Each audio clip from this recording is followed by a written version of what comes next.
Bonjour, donc deuxième vidéo toujours dans la suite de cette série de vidéos sur la production écrite. Donc, la première, on a fait un rappel de quelques considérations de base, quelques caractéristiques essentielles qui doivent se trouver dans un bon texte, dans une bonne production écrite. Et là, nous allons passer qui est de savoir comment se comporter face à une copie. C'est-à-dire, du moment où vous avez le sujet devant vous, qu'est-ce qu'il faut faire? Les étapes à suivre. Et quand je dis qu'est-ce qu'il faut faire, c'est-à-dire les opérations auxquelles il faut procéder dans l'ordre pour permettre une bonne production d'un texte argumentatif qui va remplir pleinement les règles qu'on avait établies dans la vidéo précédente. Alors ces opérations, je vais les énumérer une à une et je vais m'arrêter sur chaque opération pour savoir qu'est-ce qu'il faudrait en tirer. Alors, la première chose, lire et comprendre le sujet. Lire et comprendre le sujet plusieurs fois et d'une façon qui est attentive. C'est une opération que quelques élèves prennent trop à la légère et le risque c'est de tomber, on va le voir par la suite, dans le hors-sujet et donc d'avoir soit la note de 0 si on est dans un hors-sujet total, soit d'avoir une note qui est trop faible. Deuxième chose, mobiliser ses connaissances, réfléchir sur le sujet, chercher des arguments. Là, c'est une opération où on va essayer de réfléchir sur tout ce qui pourrait se rapporter à notre sujet et essentiellement trouver les arguments. Par la suite, il faudrait un plan. Et le plan, c'est-à-dire l'organisation des arguments. C'est-à-dire déterminer comment on va organiser ces arguments. On va commencer par quoi? On va procéder par quel raisonnement? Et donc, c'est une opération qui est essentielle et importante. Écrire l'introduction. Et puis, écrire la conclusion. Alors, quelques-uns vont être étonnés de la place que va occuper l'écriture de la conclusion dans cet ordre, mais je vais y revenir pour vous dire pourquoi. Et après, le développement, écrire le développement. Et ça dépendra de votre vitesse de rédaction. Si vous faites un bon travail dans l'étape 2 et 3, c'est-à-dire dans la préparation des arguments, et dans le fait d'établir un plan qui soit cohérent et précis, vous pouvez, dans l'étape du développement, rédiger directement dans votre copie. Mais je le dis et je le répète, à condition que vous ayez préparé toutes les idées et vous les avez mises en ordre. Dans ce cas-là, vous pouvez écrire directement dans votre copie, bien sûr en faisant attention à ne pas trop salir cette copie.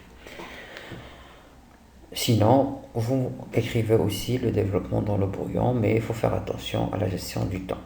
Enfin, l'avant-dernière étape, c'est bien écrire et présenter son texte, et puis relire son texte. Je signalerai juste une chose, c'est que l'étape 1, 2 et 3, c'est un travail de préparation. Il se fait au brouillon. Et c'est un travail important. C'est ce travail-là qui va vous permettre d'écrire une bonne production écrite. Alors, première étape, lire et comprendre le sujet. Toujours, je le répète, quand je dis une étape, c'est-à-dire des opérations claires à faire.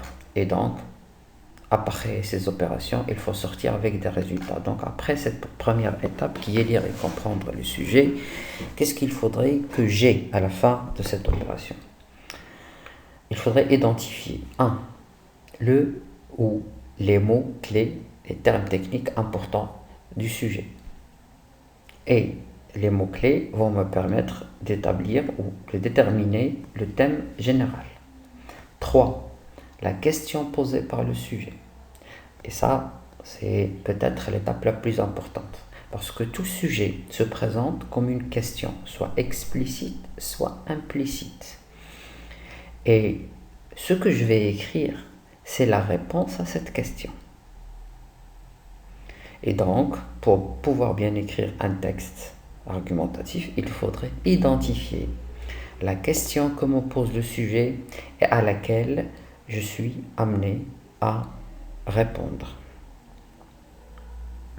Alors, je peux donner un exemple très rapidement et prendre le sujet le plus simple. Si on vous demande, dans un sujet dont le thème serait la violence, est-ce que vous êtes pour ou contre l'exercice de la violence ou l'utilisation de la violence dans la résolution des conflits?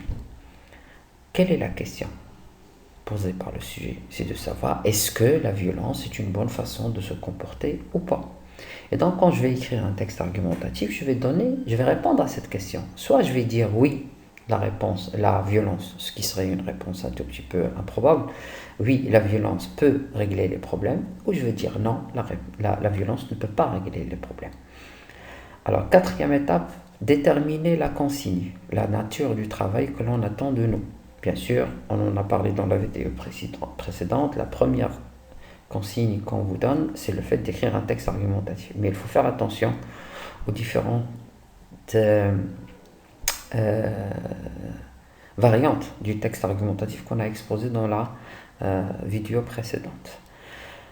Alors, on va prendre un exemple très rapidement et on va le lire et le comprendre et essayer de relever ces étapes. Le sujet, c'est celui-là. La lecture du roman de Victor Hugo, Le dernier jour d'un condamné, vous a-t-elle fait changer d'avis sur la peine de mort? Dites pourquoi sous forme d'un texte argumentatif. Alors ça, c'est bien sûr un sujet qui a été donné dans un examen régional. Alors, le ou les mots-clés ou les termes techniques importants, c'est la lecture, c'est fait changer d'avis et la peine de mort. De ce fait, je vais déterminer le thème, qui est clair et simple, la peine de mort. Et la question posée par le sujet, avec ou contre la peine de mort. Mais il faut faire attention que ici, on ne vous demande pas de répondre à cette question de façon générale. Mais on vous demande d'y répondre en se basant sur la lecture de l'œuvre. Et en comparaison avec votre avis précédent. Précédent, c'est-à-dire l'avis que vous aviez avant la lecture de l'œuvre. 4. La consigne, donnez votre avis argumenté.